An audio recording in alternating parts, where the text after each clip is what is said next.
So the sun has popped out, which is wonderful. I thought it was going to be pretty gloomy when I saw that snow this morning. So thank you for making the trip here. My name is Tracy Bowman. I'm the Executive Director of Alumni Relations and a proud UM alum, and so happy to see so many returning faces after a few years where we've been only a virtual. So as you know, we have the camera in the back because we do have a number of our alumni around the world who are participating virtually. Some also just prefer to participate virtually. So we have that ability to do that. So anyways, before we get started, I'd like to read the land acknowledgement as we do.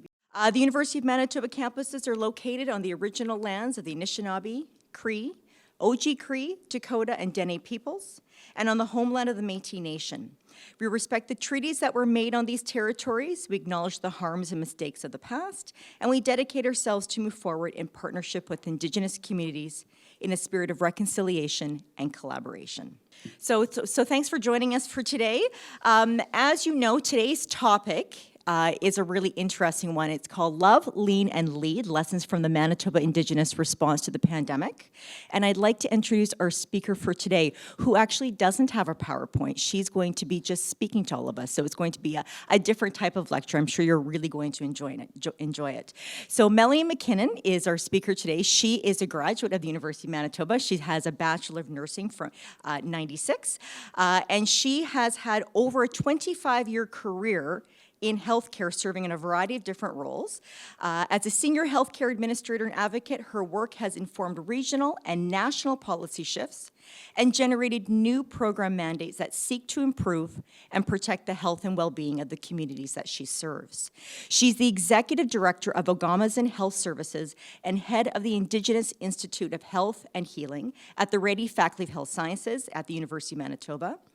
And she's also served as the co-lead of the Manitoba First Nation Pandemic Response and Coordination Team on behalf of the Assembly of Manitoba Chiefs, which she will be sharing with us today. She's also a widely published author and international speaker on organizational design and changing conventional culture to be culturally safe. So with that, I'm going to turn it over to you, Melanie. So it's a pleasure to be with you all this morning and to be in person. A little bit more about myself as far as who I am and where I'm from. So I'm Cree and Scottish ancestry. I'm registered to Grand Rapids, or I'm espoused to Cree Nation on my mother's side. And my father's side is from Pimicikamak or Cross Lake, Manitoba. And I was raised in a small community of 500 people, just an hour south of Thompson, called Woboden, Manitoba. So there's a northern triangle where I call home. I have two traditional or spirit names. My Dakota name from my Sundance chief is Red Feather Eagle Woman. I am a Sundancer, albeit there's a couple years lapse with respect to gathering and ceremonies. And my Cree name is Blue Flower Woman. And my understanding of that name is of a traditional medicine that grows near my home, which is for heart disease or heart medicine. And so the title of today's talk, Love, Lean, and Lead, is a anecdotal story about our shared experience as Indigenous health leaders with respect to the pandemic. I'm also a mother of two, a 21-year-old daughter and a 24-year-old, and with the experience of the pandemic and certainly those couple of years of isolation, I was really, really happy that I didn't launch them too soon. So they were able to certainly look after me as I took on more of a leadership role in support of our communities.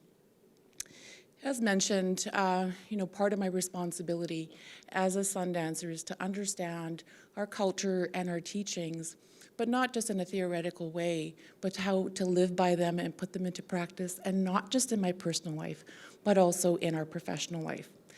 So I have the pleasure of working with Dr. Marsha Anderson, who many of you know, and she's our Vice Dean of Indigenous Health, Social Accountability and Anti-Racism. Her title keeps expanding. And we've been working together now at Rady faculty for 12 years. This fall is our anniversaries together. And we have had different iterations of shared leadership over this past decade and a bit, but really came together in our joint roles within Ongomiizwin, which was initially a number of different organizations within the Department of Community Health Sciences. Many of you may know the Northern Medical Unit. January of 2020, 2 months before the pandemic, we celebrated our 50th anniversary. I have the privilege of working for an organization that's almost as old as Medicare and probably has the longest standing corporate history with respect to how our systems have been designed. And that was probably one of the last times until today that I wore high heels. But I could still walk in them, so that's a good thing. And so over the years, Dr. Anderson and I looked at some of the opportunities within the Rady Faculty of Health Sciences as that was being developed, and where we could, unite our respective programs like the Northern Medical Unit, the Centre of Aboriginal Health Research, and the Centre of Aboriginal Health Education. And through the leadership of Dr. Catherine Cook, who's now our Vice President of Indigenous, we were able to propose the concept of an Indigenous Institute of Health and Healing that would be faculty-wide and support our 5 health professional colleges. And this past spring, at the also while we were doing some of the pandemic work, we went through our 5-year renewal with Senate, and I'm happy to announce that our institute status has once again been renewed. And we'll continue to do the work that we know how to do in a good way. So my role with Ongomiizwin has changed over just before the pandemic. I was announced the head of the Institute when Dr. Cook came over to the Fort Garry campus in her new role.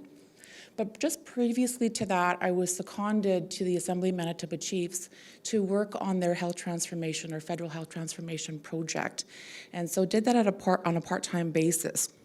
And I share that because it's really important to understand how we were all situated and relational and how we were able to respond early on in relation to the pandemic.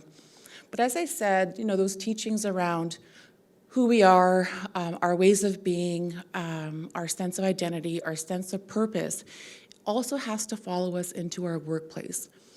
And when I was approached to come and work at the university, certainly it wasn't on my career trajectory.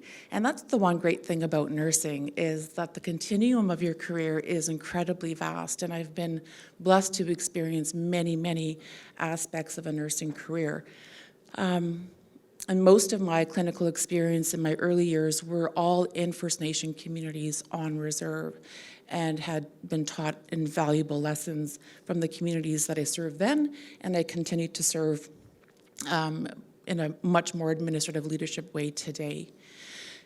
But when I got that call about 12 years ago, it was August of 2010. I was in a 4-day Sundance where you don't eat and you don't drink for 4 days, and you dance from sunrise to sundown. And it sounds incredibly difficult from a physical perspective, and it is.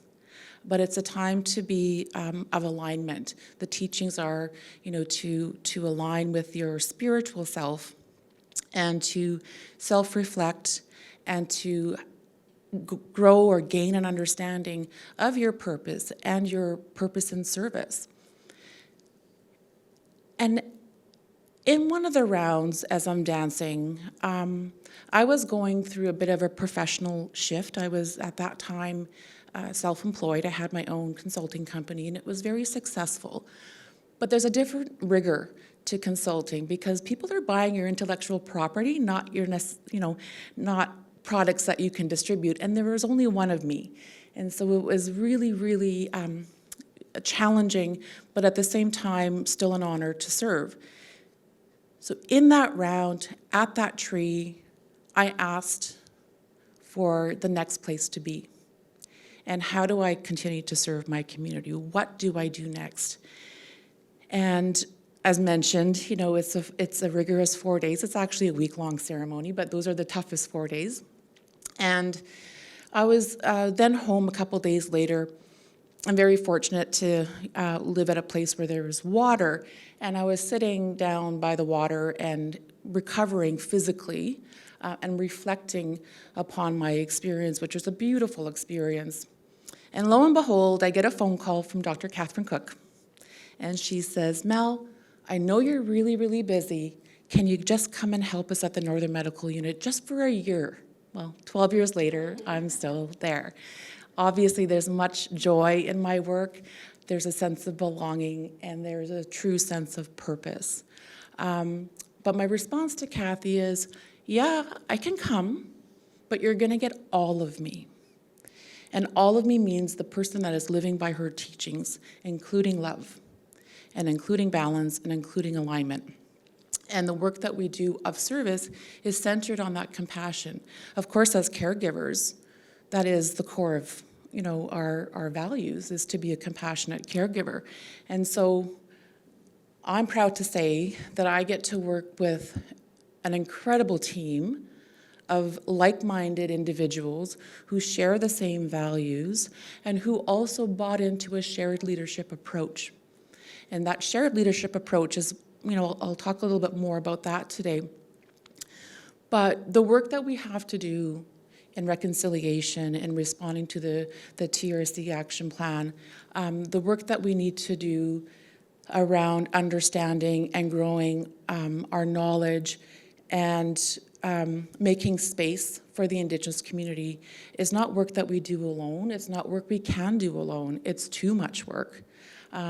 So these opportunities are really invaluable for us in Indigenous health leadership to be able to tell our story, but also make space for all of you in part of being the solution and the response for better outcomes for Indigenous people.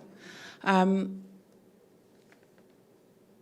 know there's a lot, we kind of have a running joke as Indigenous people where, when we look at agendas and we have like 2 minutes for an introduction, it's like, it's more like 10, 15 minutes.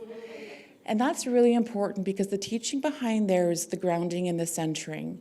And part of our relationship style is very much relational. And so you need to have a little bit of knowledge of who I am. So hopefully you can trust what I'm going to share and understand that as my truth, but also a shared truth from our team.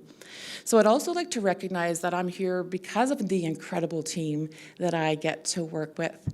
And I'll start with Ongomiizwin Health Services, as mentioned, the previously known Northern Medical Unit.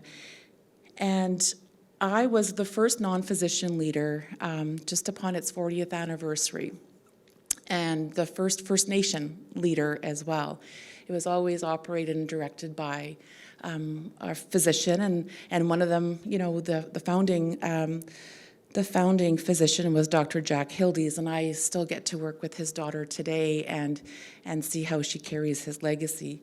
And our second director was our just retired dean, Dr. Brian Postal, and Dr. Catherine Cook. So I had these incredible mentors over this past decade that taught me so much, but also learned a lot from people like myself and Marsha and some of our other team members. So this discussion today and the successes that I'll share are not just Ongomiizwin successes either. It's because of our relational network. It's because of how we were positioned just pre-pandemic. Because I was working on federal health transformation, I was very connected to several communities, and including the Assembly Manitoba Chiefs.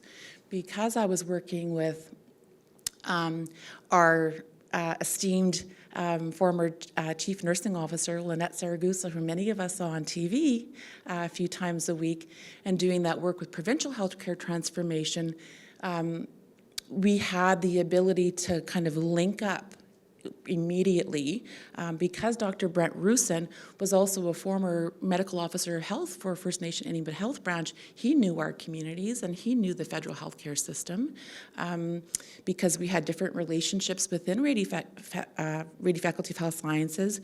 We knew the departments, we knew the colleges, we knew the assets and the strengths within all of our organizations and institutions. But we also knew our urban and our rural and our remote First Nation organizations and we're able to kind of extend our hand for help with them as well. So, when we were talking about some of the work that we've done around Ongomiizwin and looking at our values and looking at incorporating our teachings into our values, I'm really proud to say, and love is one of them, of our sacred teachings, really proud to say that we were instrumental in signing, getting our physicians to sign the first of its kind physician charter that is aligned with Indigenous teachings, the first of its kind in its country. And we took that philosophy and we brought it into the response of the pandemic. And so all of our lessons learned through Ongomiizwin Health Services were invaluable. We learned tough lessons over the years around physician recruitment and retention, and we have a number of other specialists as well. We currently provide services in Nunavut for specialty physicians as well as med rehab specialists, and we were supporting Nunavut throughout the pandemic, or the majority of it, with a midwifery program as they went into a crisis mode at that time. And we're continuing to have those conversations.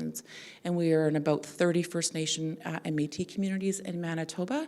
So we have around 200 family physicians on our roster and around 100 different specialists. We run a dialysis unit. We have some nurse specialists. And of course, we have our med rehab specialists. So all in all, including our research center that has maybe around 400 research associates and affiliates, the Institute is around 500 plus people wide. So I always want to mention the team a few times because it's a big team. And of course, there's the core administrative team that help us make this work look easy from behind the scenes and get it all done. So in February of 2020, month after we have this big gathering and celebration, we're starting to hear the rumblings around COVID-19, and myself and a few colleagues said, what are we going to do? We had our lessons learned from H1N1, and it was not good for our people. And we suffered much, much devastation and much, much loss, especially with our prenatal moms, which were heavily, heavily impacted by H1N1. And we said, we cannot let this happen again. And it's, 10 plus years later, what are we going to do? And so a few of us, including Dr. Marsha Anderson, Dr. Barry LaValle, who's with MKO Kim, our northern political organization, and a few colleagues from the Assembly Manitoba Chiefs, and our leaders from the First Nation Health and Social Secretariat of Manitoba, got together and said, we need to do something. And what we ended up creating was called the Manitoba First Nation Pandemic Response and Coordination Team. And that team began to grow. But one of the interesting experiences early on is that we weren't invited to any tables. Our systems, whether they be provincially operated or federally operated, became really good partners, but initially didn't think they needed any help. And they didn't want Indigenous health expertise because they're the mandated organizations and traditionally responsible for those programs and services. And we wanted to hold our funders and our organizations and those service providers to account and to do their job for sure. But we knew they didn't have enough.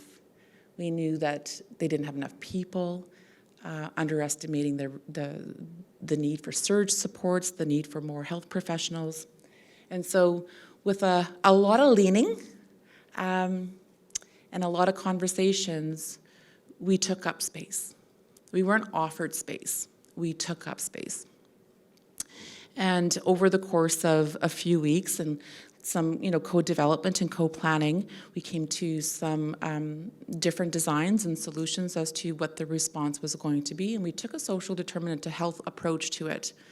And remembering that our communities range from 200 people to over 10,000, and there's lots of diversity amongst our communities and lots of different strengths and assets, but also limitations along along the 63 First Nation communities in Manitoba. And so we needed to design an approach that was flexible, that was agile, that was responsive, and that understood that, once there was a COVID outbreak in a community, that the community infrastructure and was very vulnerable, as well as business continuity. So we didn't just focus on the healthcare system. We had to look at the community as a whole and ensure there was a response and supports for them overall.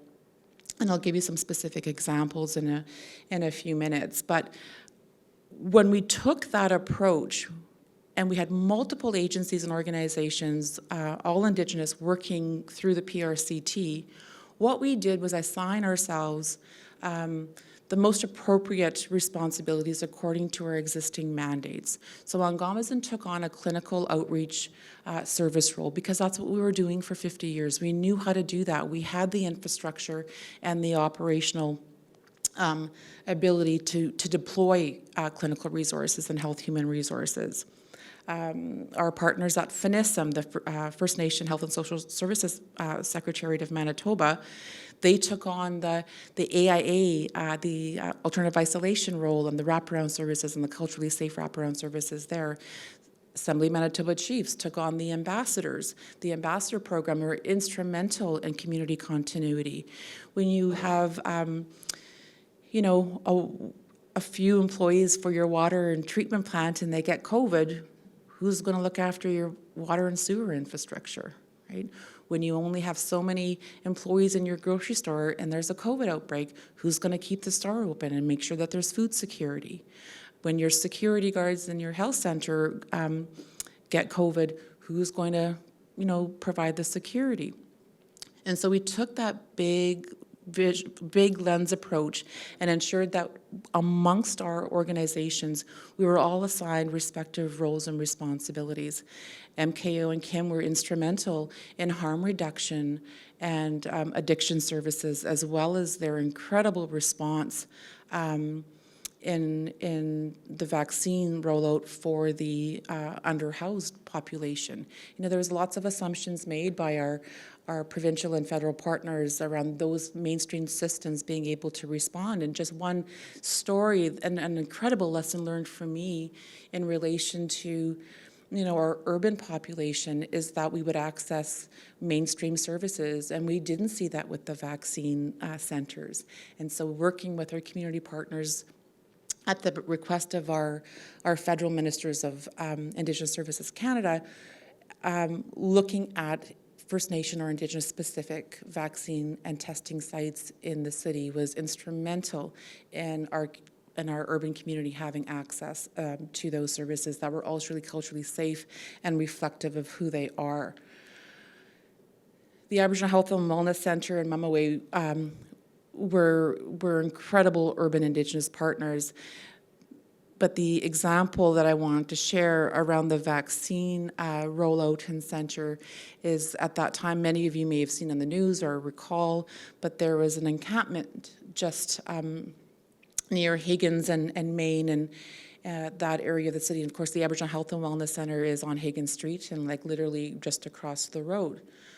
But no one was coming in for their vaccines from the encampment. And so some of our colleagues, and as brilliant as they are, went to the encampment and said, there's a clinic just down here, and we worked really hard with people like organizations like MPI, because at that time a barrier was identification, right, and photo ID.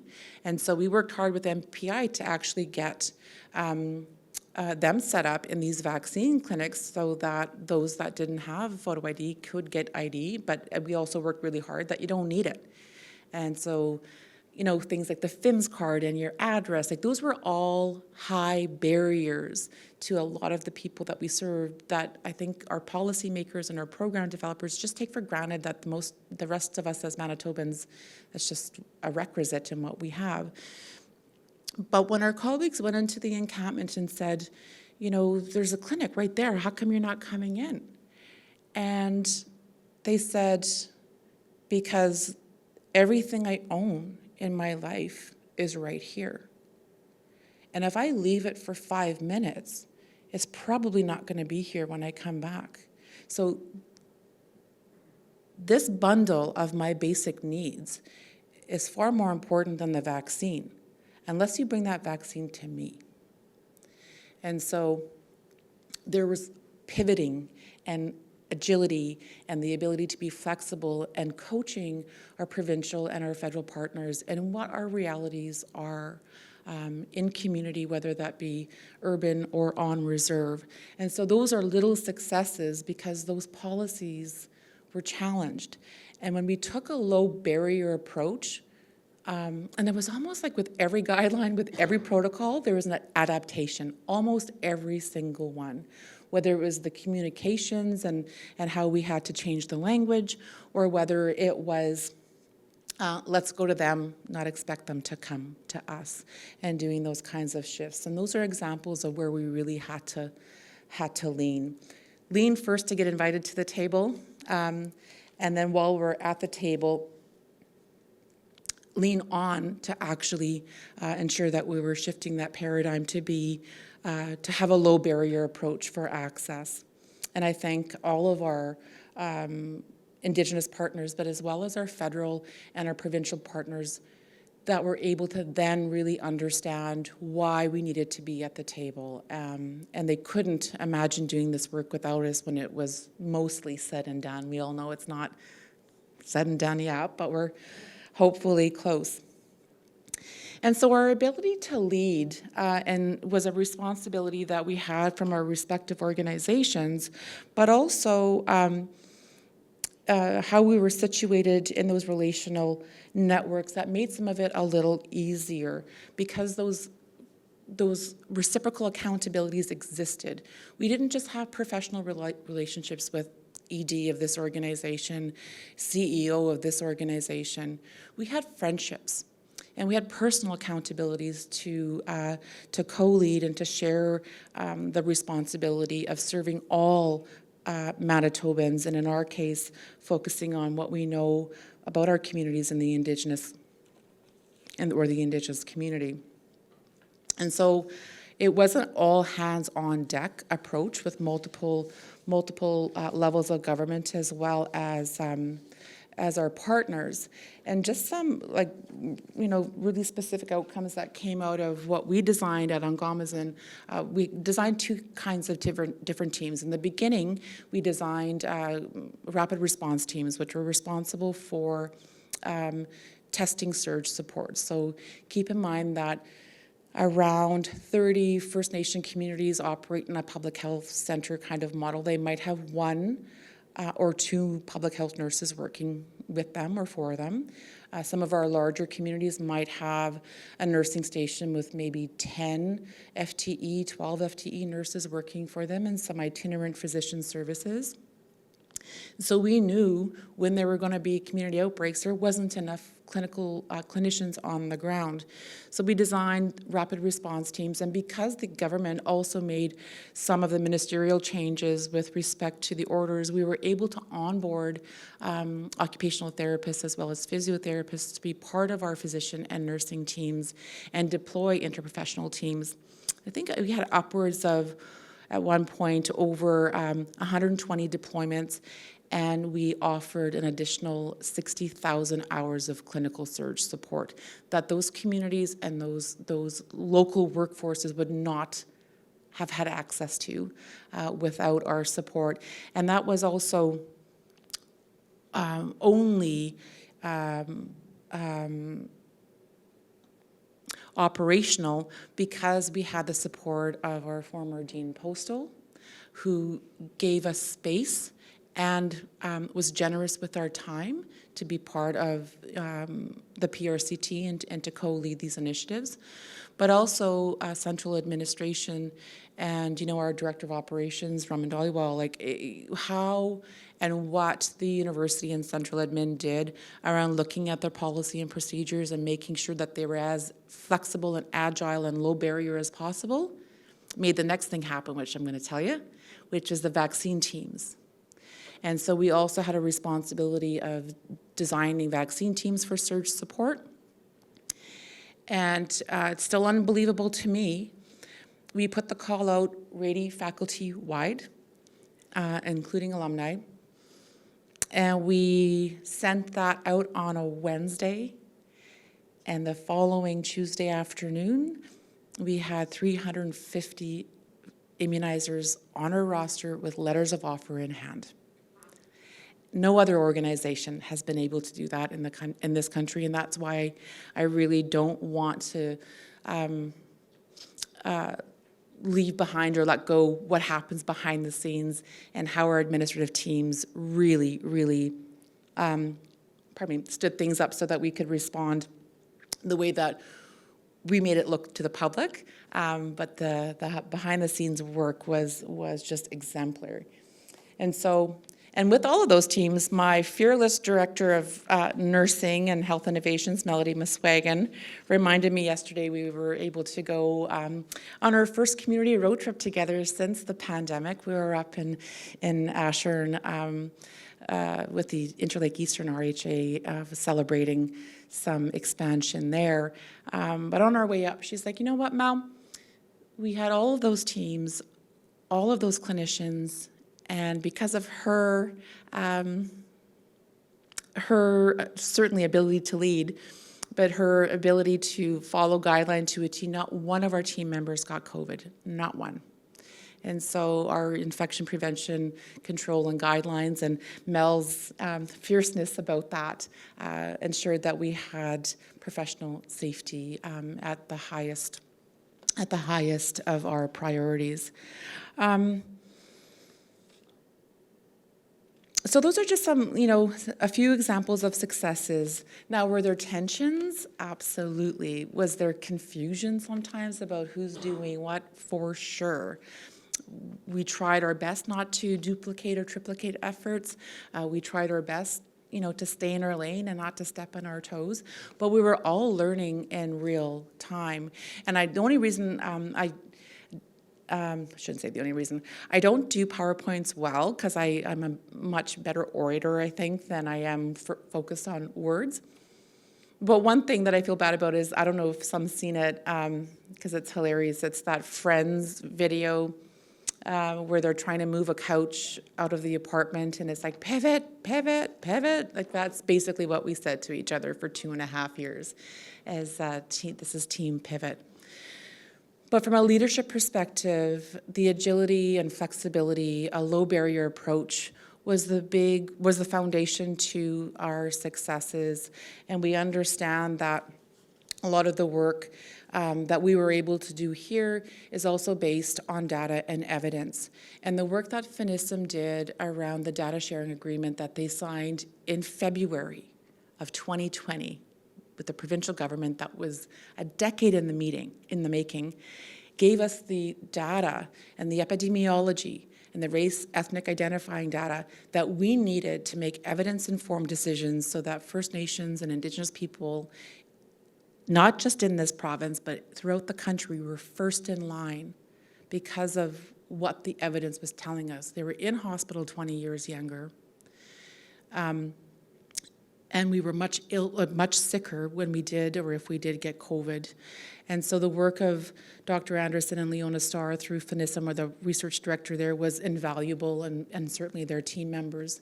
And that data that we had created here in Manitoba, and again, it was years in the making. There's many organizations like the Manitoba Centre for Health Policy and Ongomiizwin Research that houses and hosts a lot of those data sets. We were able to have the richest information in the country. And many of our relatives in other provinces weren't at that place, so they borrowed Manitoba First Nation information or data and designed programs that were reflective of what we were trying to do here, and we're grateful that we were able to help our communities in other parts of the country in their work as well. One of the last things that I want to say is that, we're stronger when we share this work and when we share the responsibility. We've learned that internal to ourselves, but also when we work with other governments and institutions. And I know that from an Ongomiizwin our university or Rady faculty perspective, we have incredible assets and we have incredible access to health professionals, but we could not have done that work or had the response that we had without our Indigenous partners. And one of my lessons learned as a First Nation health professional working within the institution that has its policies and its procedures, it does have a little bit of ability to flex.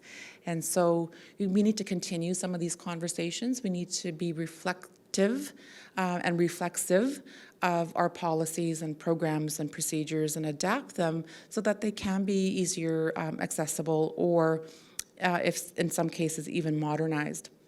And the last thing that I want to say from this shared experience is there's no more othering. It's not us and them, it's we.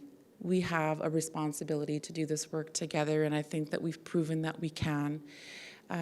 We didn't do everything right, but we did try our best. And we did this work, from the heart. We often say, our work is hard work, but it's heart work.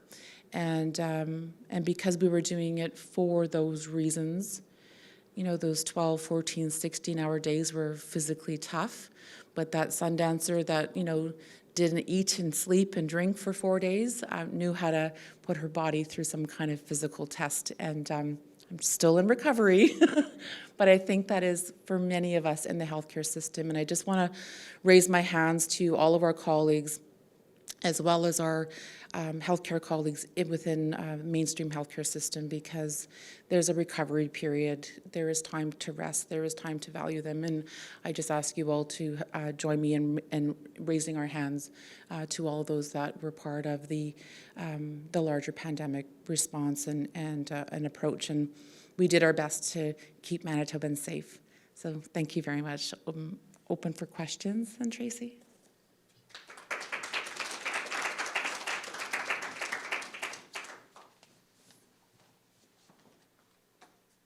Thank you. Okay, so I'll just pass the mic over, and then also if our participants participating virtually have questions, please start to post. I worked at Manitoba Health about 5 years ago for about a year, and we had a series of branches come forward and tell the rest of us in health some of their challenges and all that kind of stuff. And I remember the Indigenous health policy area talking about the tensions between the federal and provincial health systems. And, they talked about Jordan's principle and just all the challenges, all the difficulties. And one of the things I've often wondered is, why do we even still have the federal involvement in the health system? Why don't we just have the provinces do it, because they're the ones who are basically delivering anyway? But I'm wondering, from all this experience now in terms of working with all these partners, do you have any insights for that? Yeah, so that's a great question and a big question. And so the way I approach working in a multi-jurisdictional approach is to understand what each jurisdiction is responsible for and then hold them accountable for the delivery of that area of responsibility. Our First Nation communities in particular, the federal government is still very much important because it's tied to the treaties and the federal fiduciary responsibility. And so they do have a responsibility, an ongoing federal fiduciary responsibility. There is area for improvement. All of our organizations have area for improvement. But we've seen our federal and provincial partners work incredibly well together over the pandemic, and what's the saying, never lose an opportunity in a crisis. And so part of our shared goals are to continue working in that manner, but truly understanding, who's doing what, and who's on first, who's on second, who's on third, right? So there's room for everybody. Everybody's needed, but I think mostly is what lens are we looking at this through? And if we actually look at it so from an equity lens and a low barrier, there can be solutions for sure. Any other questions?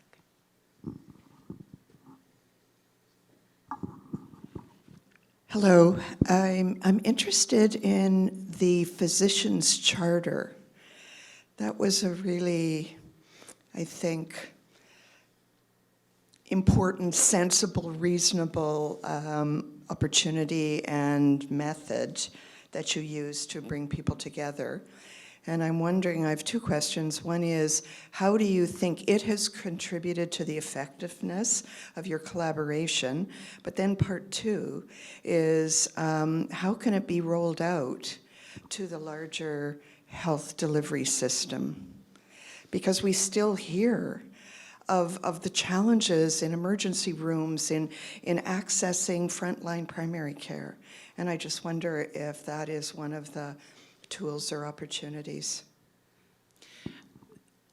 Absolutely, and there has been some opportunity for knowledge translation and to share that. It is available on our website if anybody's actually interested in reading it. And I think that now we actually need to go interprofessional with that physician charter. But at that time, when Dr. Anderson and I started working together, it was a time of physician shortage. There was lots of challenges. We either have a physician shortage or a nursing shortage, right? And maybe thank goodness it's not at the same time, but it seems to be that cycle that we all experience within the healthcare system. But we had some significant challenges from a recruitment and retention perspective. On average, our retention rate was an average between 6 and 9 months. Very, very challenging clinical environment, lots of complexity, comorbidity with clients, lots of travel, leaving your family. It takes some really special people to practice northern medicine or to devote a career to flying into communities on a regular basis. And that physician charter was born out of the teachings that I've talked about around our sacred teachings and our grandmother teachings. It was met with some resistance initially. And so at that time we had, I would say, a 50%, 60% physician vacancy. We knew that we were going to lose some additional physicians that didn't see themselves or those values weren't reflective to them. We did, and we had some pushback, and so we needed to make space for natural attrition because we were trying to make room for those that were going to be reflecting back what these values and these teachings are and those ways of being. That's what the physician charter is. It's our expected ways of being that are grounded in our teachings. We were very fortunate to have leaders that gave us space and time. And I'm really, really proud to say that within 12 months of that charter, every physician signed, but our vacancy went from 60% to 5%.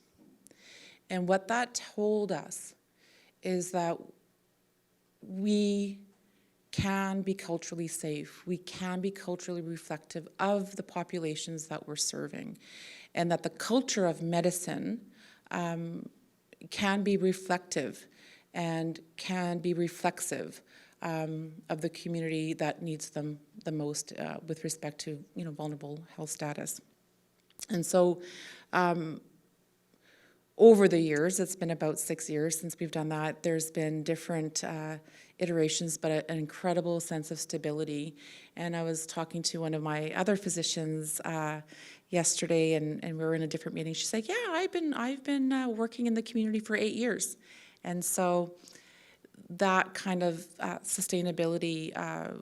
We took some risks, we took some chances by being our true selves. And trying to look like the communities we serve and act like the communities we serve. But our retention rate is now an average of 6 years from 6 months. Any other questions? Is there any on Zoom? I'm guessing not if Luke hasn't posted it yet, right? Any other questions?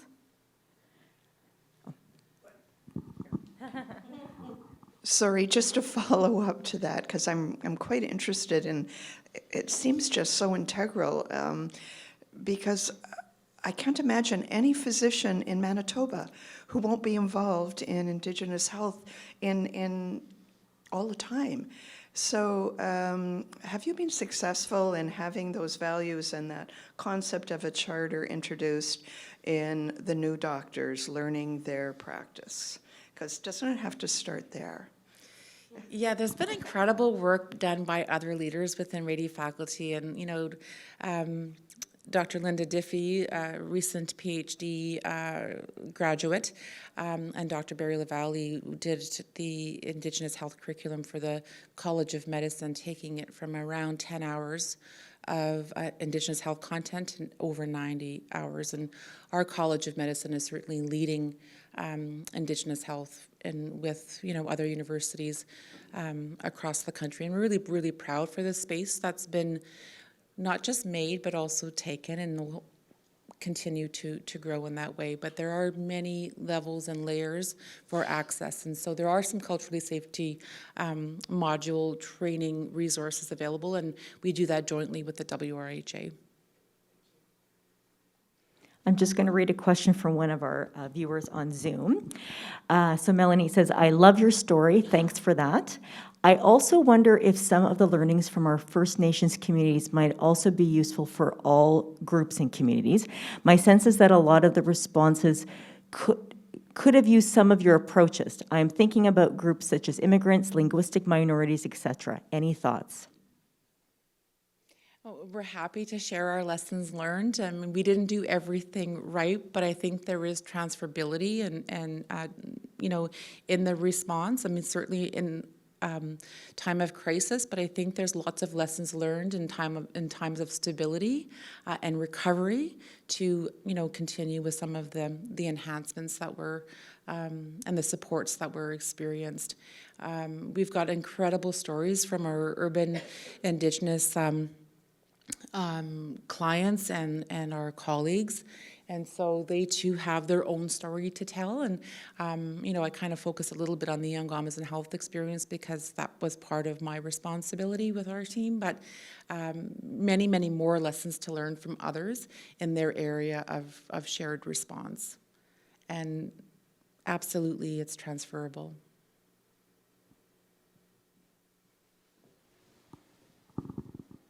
Nobody else is going. I'll ask. I wrote down one of the things you said. You said we weren't invited in, we took up space, we leaned in. Can you give us some more concrete examples of how you did that? That's sort of an interesting way to get at the table, right? Or sit at the table. Well, we all had a respective responsibility pre-pandemic. But we didn't have a shared strength-based approach. So, our provincial government went into incident command structure, and everybody needed to kind of line up to what that structure was going to be and be engaged and networked accordingly. But it's really tied to respective mandates and authorities and responsibilities. And for many of us, we're nonprofit organizations, or we have a very specific program or service area. And so in time of pandemics or crisis, those mandated operators, those mandated levels of government are the ones that assume responsibility. And so we did have concerns that that our communities and our Indigenous population would be left behind or fall through significant gaps that were already in existence before we knew more health services were going to, be affected. So we rallied amongst ourselves first. We came to agreement that we're going to blur our organizational lines as best as we can blur them, and maximize our Indigenous health expertise from all of our respective organizations, and take a piece the problem and you know, collaborate on the solutions. And so leaning in was incredibly important because we didn't lean in at H1N1, and that was a lesson learned for us.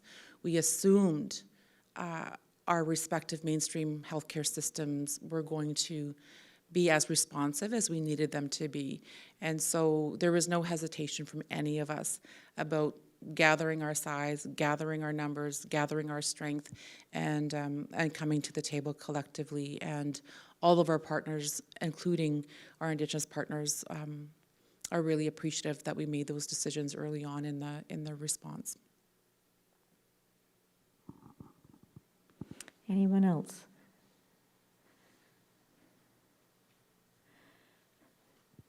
Can I ask a question, Melanie?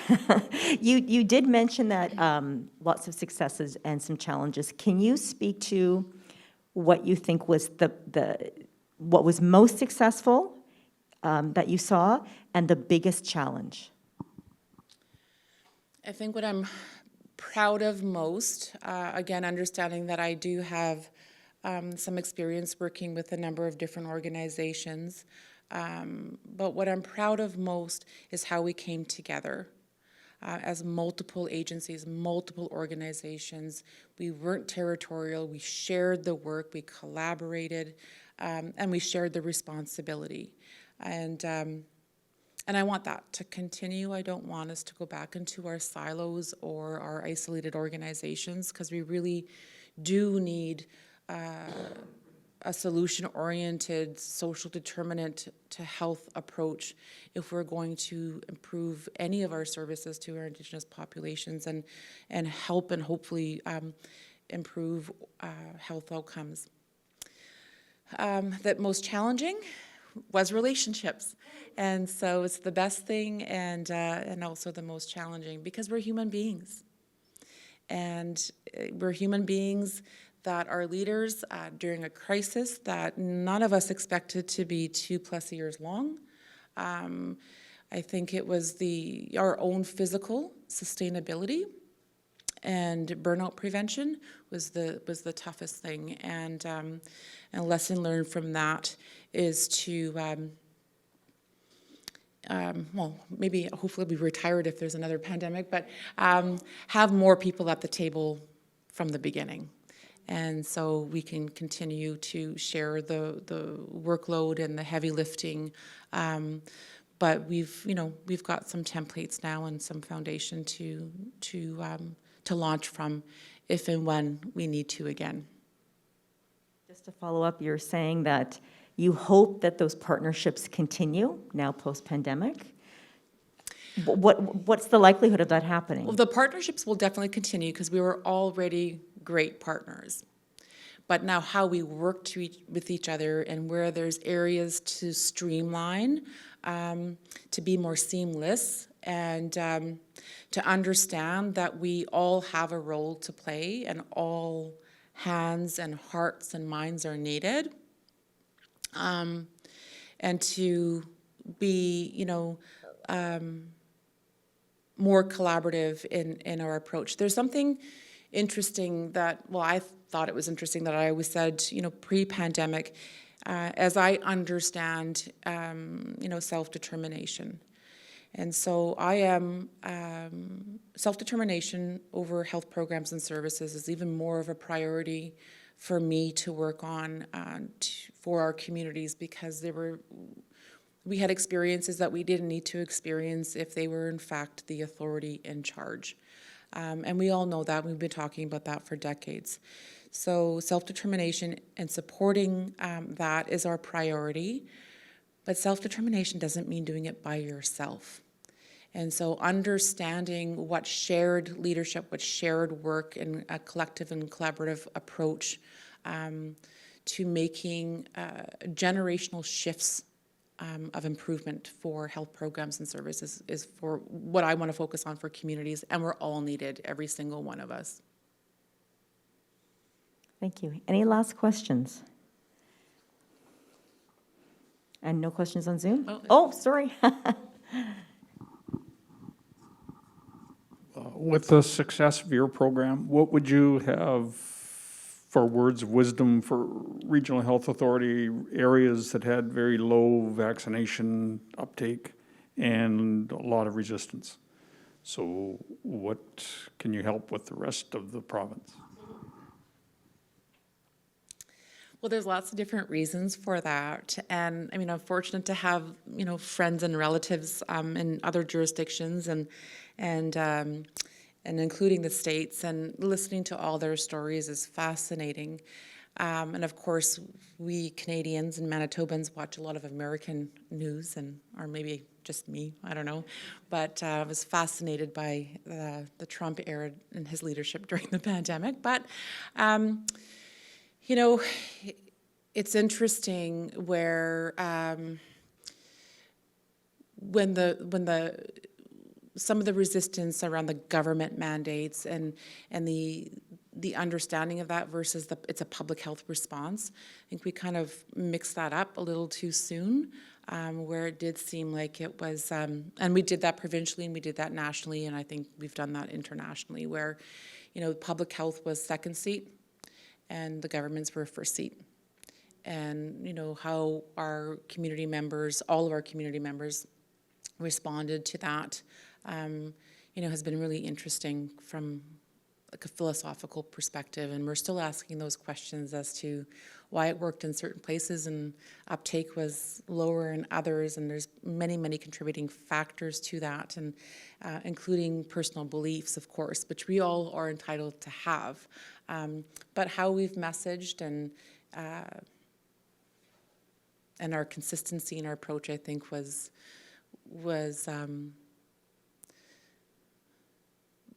we did the best we could with what we knew at the time, and I think that was part of the other contributing factor, is that the evidence was changing. We were all learning in real time, and we all wanted to know the truth and the answers, and it was hard to have that foresight.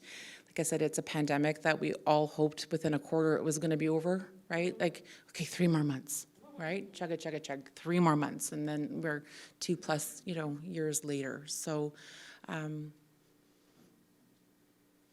but yeah, messaging, and maybe it's that relational trust, right? And so some of us are well known to our communities and trusted, and not seen as levels of government. So. Okay, well, thank you very much, Melanie. That was excellent.